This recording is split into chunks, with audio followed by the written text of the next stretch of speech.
Hello and welcome to the Field Engineer. Today I'm in conversation with Gordon Foote, who is a very interesting character with a very interesting history. So I'm looking forward to our conversation today. Welcome, Gordon. Thank you so much, Charlie. Yeah, interesting. That's a label I don't think I've heard too often. I've been called Well, many other things.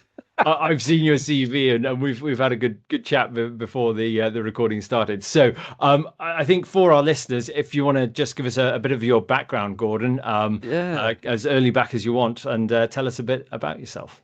no problem. Yeah, for those listening in, I've got grey hair. I'm a relatively old guy. I've got like 4 decades in the maritime. But it's just my journey, my personal journey, and I think we all have different journeys, and they can lead us in different directions in life and different careers. So some would look at mine and think, well, that sounds a bit James Bond, or that is well remote. I would never want to do that sort of job.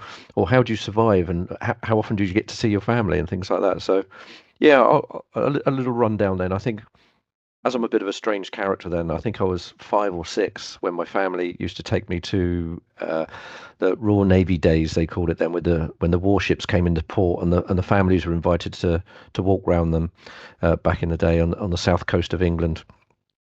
And it was an opportunity to fly the flag, and show these great big ships, but I guess it was a form of advertising what the Navy did. And as I grew older, I understood that they travelled all over the world and went to all these fantastic places. I don't think I envisaged that they had guns on the front or missiles with them or anything. It was just travelling the world. And I like to think when I was a small child that the bigger things in life or the wider world outside was something challenging and but also fascinating for me, because back then we just had magazines or comics, and none of us really had much media coming into our lives other than TV news. Some of that was Vietnam and not nice news and that. So yeah, as I got older, I thought, well, that's a career. That's what I like to do. Also, something like the armed forces offer a lot of responsibility at an earlier age, and I understood that going into my teens and thinking about the world of work and where I'd like my life to go. Also, engineering, so many different trades. It was like, oh, what? I mean, when we're younger or teenage, we don't really know what we want to do from one day to the next, and it might be one week we want to be a chef, the next week we want to operate radios or something because something in our life brought that to our attention. But I saw engineering and electronics was coming in a big way, and I thought this is where I could go.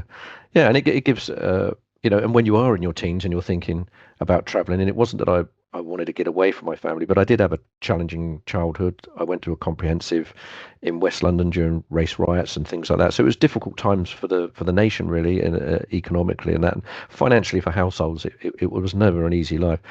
So rather than UB40, which actually was a pop band at the time that put out really decent music, which the UB40 actually stands for the signing on the dole, I didn't want to do that, and I wanted to make something of my life. So although I had a very challenging background and not an ordinary one, but I think a challenging background that a lot of families find themselves in, even in modern times now, that yeah, children when they're looking at a career or where they want to go in life or what they want to make of themselves, I think it comes down to the personality, because it doesn't matter where you are and how deep that bucket of challenges are to you as a person. If you've got that inbuilt motivation and a passion to do something and maintain that through what are difficult years for any teenager, it is really to get out there and make something of yourself. And I was adamant that I was going to do that. I was not going to go left behind. I was not going to sign on the dole. I was going to make the most of a bad lot, if you like, either with the background I had and the schooling that I had. And yeah, and I was fortunate. And things like the armed forces do train you at a trade and that. So I guess some people that are looking for, at the time, at apprenticeships or getting on with companies, it was very difficult times to do that. So it was an option that I had and I wanted to do all through my life. So yeah, like a lot of children, if they want to be firefighters or drive a train engine or something like that, or for me, I knew what NASA was and what the space race was at the time, and I thought, well, I'm not going to get into NASA because we don't have that. But yeah, the Navy or traveling the world and technical machines like that was a way for me. Yeah. And So you finished school at what, 16 and then straight into the Navy? Was that straight in, yeah. right? 17, and I joined 17. up. I had Okay. a uniform on at 17, was marching around, and within a couple of months, I was then being taught a technical trade. And because I saw, because I'm a little bit weird like that the bigger challenge was actually in submarines, I opted not to be in ships and volunteered for the submarine service. And then I had a fantastic James Bond kind of career, doing doing things like that, where going places where you were least expected, and the country could neither confirm nor deny where you were, and did a lot of things that I can't tell my grandchildren now. But it was a life to lead at that time, and that it was absolutely mind blowing, absolutely fantastic. Hmm. Yeah, and with purpose. And I think what drives me as a person, which would obviously drive a lot of other people, is living life with purpose. If you have a purpose like that you're aiming for, and that, then you're not just getting out of bed in the morning to earn a crust, or you're not doing that because it's a few dollars more. You're out there knowing that what you're doing is making a difference, and believing in that you are something small, but you're something, part of something that's much bigger than you as a person or the team that you're with.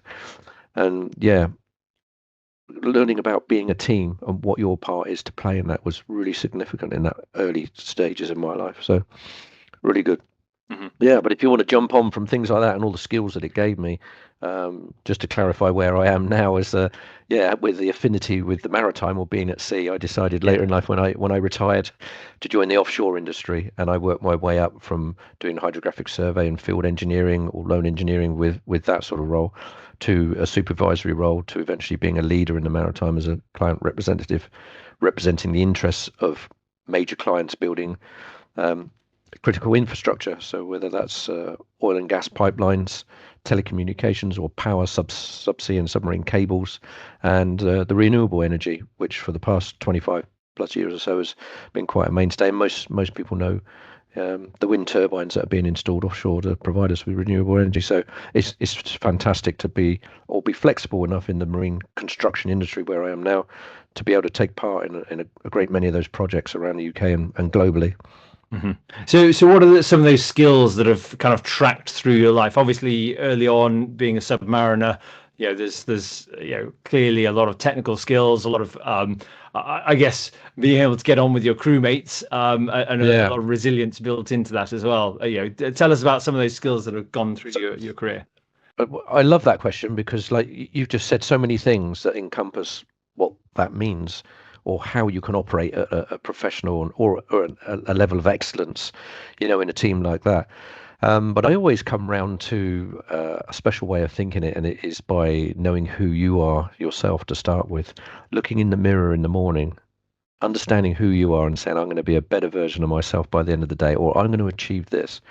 And I think the way you and that long list that you had, whether it was resilience, communications, interaction, teamwork, I don't think you're going to be excellent in that field unless you understand who you are. Because until you understand who you are, what your aims are, and what your needs and wishes are, and whether they're nice or not so nice, or the ones you wish to show or don't show, because there came this buzzword about you know, being yourself, fully turning up for work and things like that. I mean, that goes through, I think, decades that I've learned. When you start reading some of these leadership books and that, there's a lot about being authentic and that.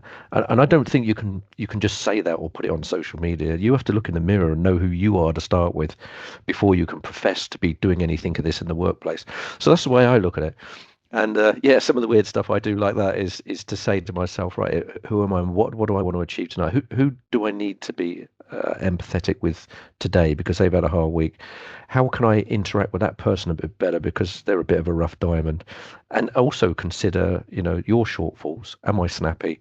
Do I do I believe that everyone should be as technically minded as me? And what I think one of the great things is, when you are in the engineering field or the tech field like that, is you only really know you're a professional when you can actually relay that technical information in a simpler form for everyone in the room to understand. Because, yeah, it says something about yourself if you just come out with the three-letter acronyms, all the jargons and that, and say, of course I know all this, and you don't, you guys don't, that should tell you what that sort of person is actually like then. And Yeah. so yeah, so personality and character really, I think, are the top ones. After that, those skills you can learn, like communications, whether it's hand, verbal, written, texting, because everyone's using WhatsApp, Signal, or something as part of the workforce now. Yeah, and emails maybe are taking a back foot, but they should still be formal because that's the way of accountability and what you're saying, either to your line management up or your peers or down the line. So yeah, the intricacies of how in modern times, I guess now we use communication, and yeah, one of the skills is using that appropriately as well. Right, right. And one of the things that is a common theme for a lot of field engineers is often you're working on your own. You don't necessarily have that much contact with your peers, your management perhaps, and certainly the face-to-face stuff is a little bit more difficult. And I'm interested again, honing in on that time on submarine. Obviously, you're very cut off. Uh, Yeah. and how do you manage that? And any advice for people who are working in the field who are sometimes cut off? What is there anything that they can do, or any things that they can, any habits they can, Yeah. I, I, I, you know, th- I mean, I think that's an easy question to answer because we can look at it two ways, like the out that how what that person is putting out into the world. Like you say mm, about communications, there's not so much supervision, or how do you say the job's finished, or you are in a really remote, what's the safety implications or a risk assessment for it. But we can come back to personal terms as well, because as an HSE practitioner myself as well in a supervisory position, most people will find themselves, because HSE is integral to what we do, every step we take, is one of the aspects of that I like would behind behavioral science, or how we interact with each other, is considering integrity. mhm, And the safety ways look at that as doing the right thing even when no one is looking. okay, So from a health and safety point of view, that's sort of driven down in high risk uh, work environments like I do with oil and gas, hydrocarbons, or in marine construction, is because a lot of people, you're part of a team, there might be 100 people on this ship, but there's many times when you're on your own, and it's whether you're picking up that sling or that safety bit of equipment, or whether you actually check the tally. Is it in date? Does it need an inspection? It's those points when nobody else is looking over your shoulder, and the integrity involved with doing the right thing. And if you want the mhm, job done quickly, but you've picked up a harness that's not in date or needs an inspection, the idea is that you spend the hour then putting that back, making sure that gets written up, but not doing the job. But for the 5 minutes it takes to put it on and go and do the job, there's where the risk just multiplies. So yeah, thinking about integrity, and that's an easy word to say, not so hard really, um, not so easy to profess to think about integrity, or each step that you're doing. But mm, that's a key thing that I think, doing the right thing even when no one's looking. yeah, Other aspects when it comes to the loneliness, or being aware of being lonely, or the considerations of supervision. I think, like you say, the extremes in submarines is a bit like NASA. You know, yeah, you can't get any more extreme, but you're still part of a team. There are other people there, but as we know, there are challenges in life, with loneliness, or being a remote worker, that you can sometimes be in a crowded room and feel lonely. And of course, aspects of those that do work away, it's not just the work um, environment that you're in, or your peers or your supervisor. It's also family. So for those of us in the field engineer sort of range that are spending extended periods away, and not just the working day as most people would know it on a 9 to 5, yeah, that becomes extreme. So I'm not going to profess to have any medical background, or say what people should do, or there's a magic wand or an ointment to rub on. But what I would say is that it's taken me decades to achieve the mindset that I have to achieve things that I do. So I think if you're a sponge and you absorb the top tips, what other people do, because obviously what other people do might not necessarily be right for you or your coping mechanisms. But yeah, I've spent months away from my loved ones, from my family. In a submarine, there is zero communication. So we do live by Facebook and social media and instant gratification, and communication with people, even in the workplace. mhm, So to eradicate that totally, it takes a special kind of temperament, a special kind of resilience that you've built into your personality. And I know a lot of people profess resilience. Oh, yeah, that's making do, and yeah, and or you just got to find those other 2 hours in the day. That everyone can do it, can't you? That's where you get it so wrong, because people then are literally burning the candle at both ends, for want of a better word. So I think resilience more is understanding the environment that you're working within, mhm, adjusting accordingly to your limits. So if you know what, and again, that's a bit about knowing who you are. If you know your limits, so if the 9 to 5 day works all right for you, and you can work as a field engineer, for instance, alone, whether it be in the middle of a field, or uh, uh, at a covered sort of small factory outlet where you've just got one offshoot or a substation or something, you're on your own, and that's fine. And as long as you adjust to that and you can do that. But of course, some people aren't necessarily alone physically because there's other people with them, but they might be sent on a conference for a week. But that can be totally alien to somebody to be away from their loved ones or their household or their family for 7 days. So imagine doing it for months. So I'm in the maritime industry, and of course we do it for months. And Right. you say, well, you must be mad doing that. Yeah, and I agree. So it is alien to some people. Hmm. Um, I'm a diver trained from the military, but also a scuba diver as well. And I think sometimes when you put that mask on and you put your demand valve in and you're under the water, that's instant loneliness. No, there might be fish and everything around you to look at. And it might be really, really nice. But the mindset, again, I think it's all to do with the mindset. Your mind says to you, I'm not actually in the world that I'm supposed to be in, oxygen breathing. I'm using a device to do that now.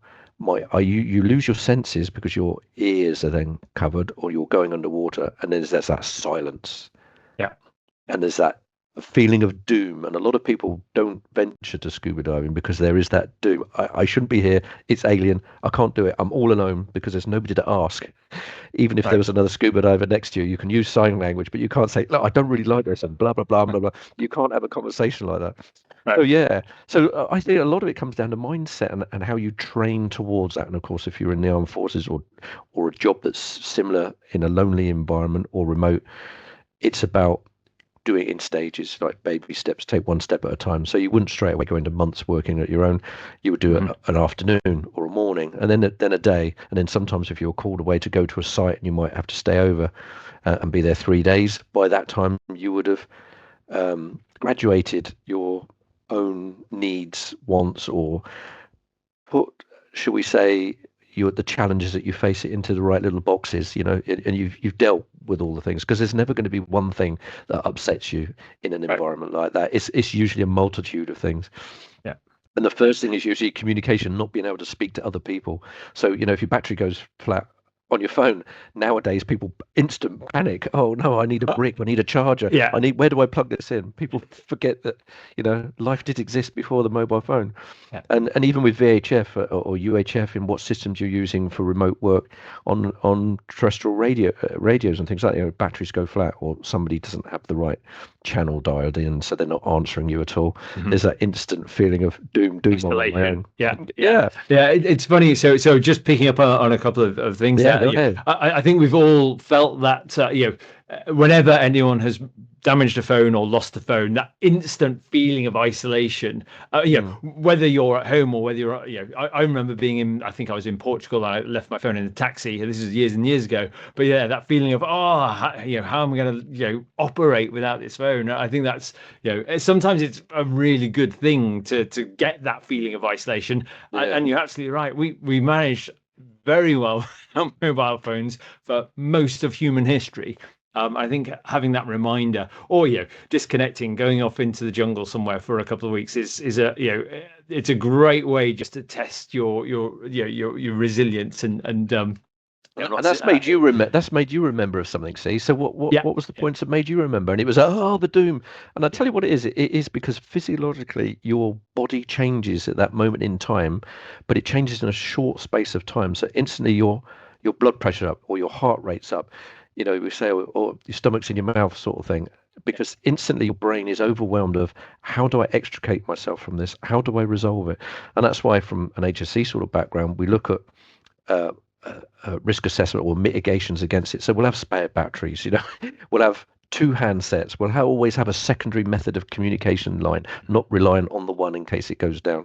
mm, So many things like that. But it is the case that as humans, as individuals, we're affected by that in our own way. But for the majority of people, it will be the same. Your heart comes up into your mouth and you go, oh no. And instantly your brain is overwhelmed. So that's where the panic comes in or the anxiety. And mm, if you're tested with that now and again, and the armed forces are prime at doing that because they go into some really hostile environments. So, like you say, whether it was the jungle or something like that, by testing the waters, as it were, you become more accustomed to how to operate in those environments, and that's really the niche. So you haven't got to be special. There is no magic wand. You're not really going to read a book about it. It's in your life or your work processes. if gradually you're integrated to situations like that, it's all about being outside your comfort zone.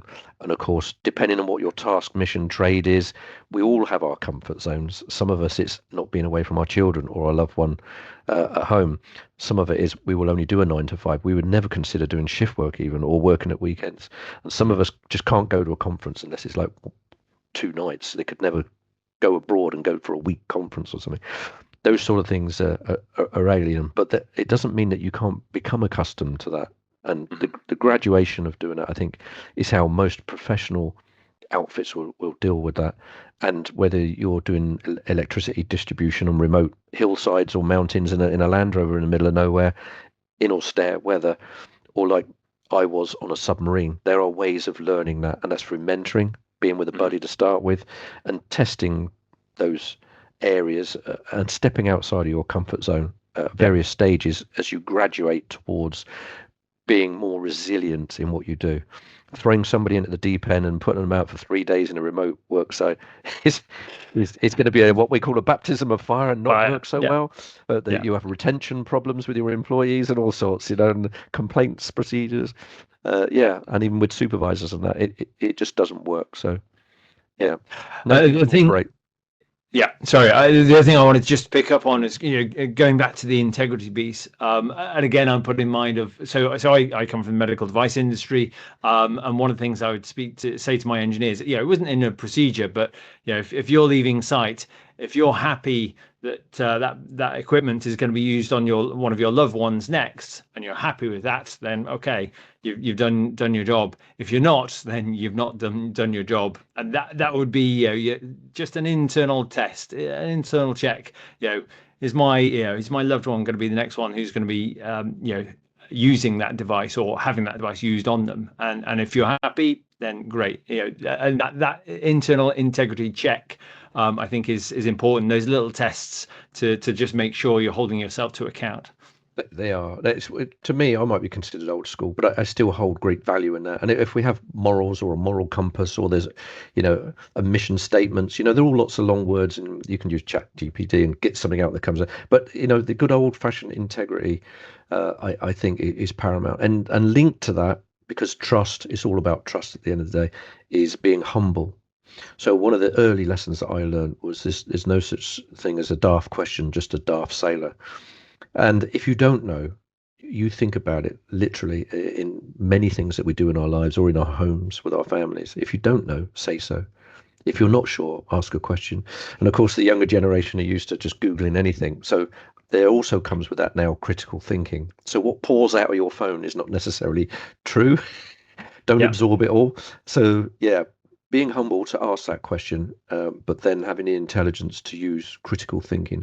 And that's another aspect that I think is going to be a challenge going forward with that AI and how we communicate with each other. And especially when it's remote, because you might not have, like you say in the medical world, a second opinion. It could be that's your source of information. So you've got to be trained in critical thinking to adapt to that information coming in and resolving within yourself and the experience and the knowledge that you have as whether that is a truth. Is there truth in that? Is there value in what's coming to you? If it's not, or it's an untruth, or it could be a dangerous situation that you then put yourself in. And I think that's another way of looking at it. Yeah. So you mentioned there's mentoring, and it's something that we've talked about on the channel before. But I think I'm curious to know, did you have any standout mentors through your life, through your career, whether that was family or whether it was professionally? Did you have those people, and is that something that you do for others now? It most definitely is, because with the challenging background that I had, maybe I would say I had a stepfather and more so a grandfather, really, that was a big part of my life and growing up and teaching me many of those concepts that we've just covered: resilience, what people now call mental health or well-being, but that's to do with exercise, diet, not whether you feel gloomy that morning. And also things in engineering that touched me. That was measure twice and cut once. Some of the old sayings that still hold true today, and I pass down to my children that. But great many things like that. And maybe to close with advice for some of the people who are, just starting out in their careers in field service. I think we've covered plenty, but any other nuggets of advice that you'd give? Yeah, mentoring is so big. Why not ask for a mentor? And this is something that's, I don't know. When I was going through in my junior part of my career, I would go to the guys that I admired because I saw how they were as leaders. I admired how they operated, and more so operated with people, not just technically. We're expected to know our jobs, but it was how they interacted with the other personalities, and some of them were really big personalities. How to calm people, where that diplomacy came out at times, where humanity was needed, and of course in high risk environments like that is where somebody makes a mistake, how we all learnt from it, rather than somebody was scolded or somebody was sent to the naughty corner. It was all to do with learning those lessons, and it was self-preservation, whether it was submarines or oil and gas, because that person could do it again, or if somebody saw them doing it, they might think that's the right way. So it was all really checks and measures about let's all do it together, let's do it right the first time. And if somebody just makes that small error, let's catch it now, let's talk about it, let's all learn from it. And that was really big. So I would go to those people and ask them, can you mentor me? And I think that's a bit of an issue now. I mentor mainly through higher education, colleges and schools, and Plymouth YMCA, where I live. And there's a whole variety of people from there, from those with challenging backgrounds or learning needs, right through to people who are doing their first degree, as it were. And what I find is some of them were formal ways of mentoring where they could apply to have a mentor or not, and some don't. Mhm. But I would say, why wouldn't you do it? It's another tool in your box, and it's another perspective. It's somebody with experience that's been there and done it for the most part, but have the personality to want to share that with you. And I think that is the fantastic part.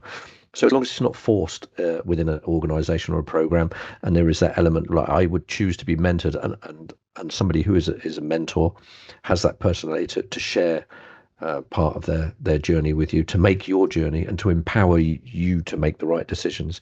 There's a lot of power in that. So I'd say to anyone out there, whatever stage you're at your career, because you could be mid-level, you could be senior level, and there are so many now switched on CEOs that actually are part of groups where CEOs from comparable or sometimes completely different um, industries Mhm. have the benefit of being mentored by somebody. So if you're in a medical practice or something, and you might choose highway cleansing or something, but somebody who's of a peer from a background like that, they're dealing with such complex and different, always different. That's what it is.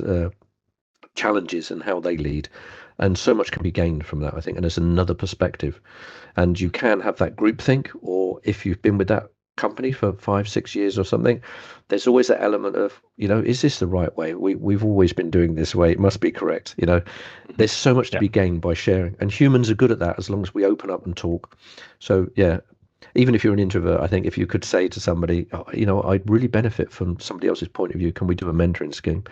Mhm. And yeah, a whole load of value in that. And I've gained and grown myself so much, not only through asking for mentors and being mentored throughout my career, but what I do now in empowering specifically young ladies. So I look at trying to promote females in the maritime, where currently we still only have about 2%.